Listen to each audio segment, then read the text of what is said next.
There are many sections of your home that are made or finished in wood. Windows, doors and the trim pieces both inside and outside the house.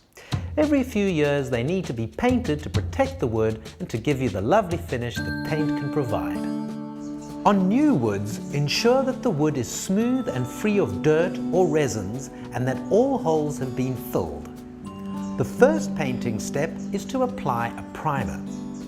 The primer contains linseed oils and other properties that soak into the wood, seal the pores in the surface and keep the wood moist so that it won't crack over time, especially when in direct sunlight. One coat of primer is sufficient and 16 hours drying time is a general recommendation, but check your manufacturer's requirements on the back of the can. Now, if your woods have been painted before, you don't need to prime them again. If the existing coat was with a water-based paint, you can skip the next step, which is undercoating. But if your existing coat was oil-based, you'll need to apply an undercoat. To test, rub some meths onto the paint surface. If paint comes away on your cloth, the coating is oil-based. If you don't see any paint on the cloth, the surface is water-based.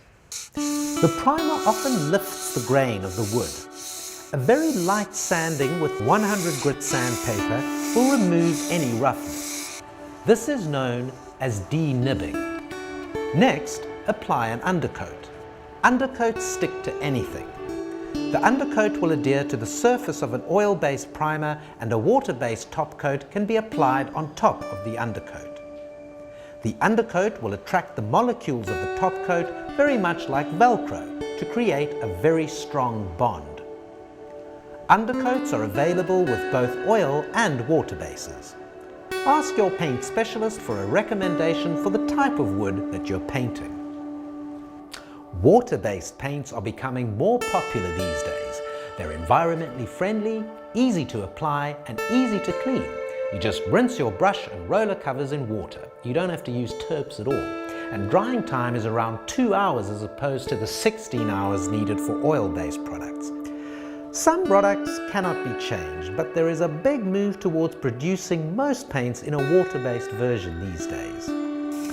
Once again, sand the wood very lightly to denib the surface and remove the dust from the surface of the wood before applying the top coat. If you use an eggshell or gloss enamel, an undercoat is necessary. However, if you use a product like Velvaglow, the undercoat can be skipped, as Velvaglow is self-undercoating. This will save a lot of work and quite a bit of money too, as you're cutting out a quarter of the work and buying less product. However, it's important to know that Velvaglow is oil-based and is not suitable for application in direct sunlight. Apply the top coat with a brush or roller. Large surfaces can be covered more quickly with a roller. A roller cover with a 5mm nap will leave a smooth finish. Sponge roller covers often work well but can leave bubbles with certain paints.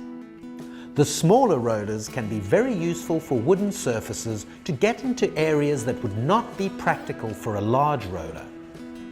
Try a few roller covers and you'll soon find one that fits your needs. It's important to apply 2 top coats.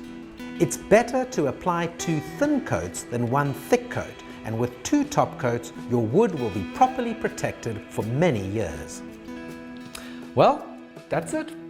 Prime, undercoat, and 2 top coats is the general standard for previously unpainted wood, and on wood that's been painted before, 2 top coats. If the existing coat was with a water-based paint, you can skip the next step, which is undercoating. But if your existing coat was oil-based, you'll need to apply an undercoat.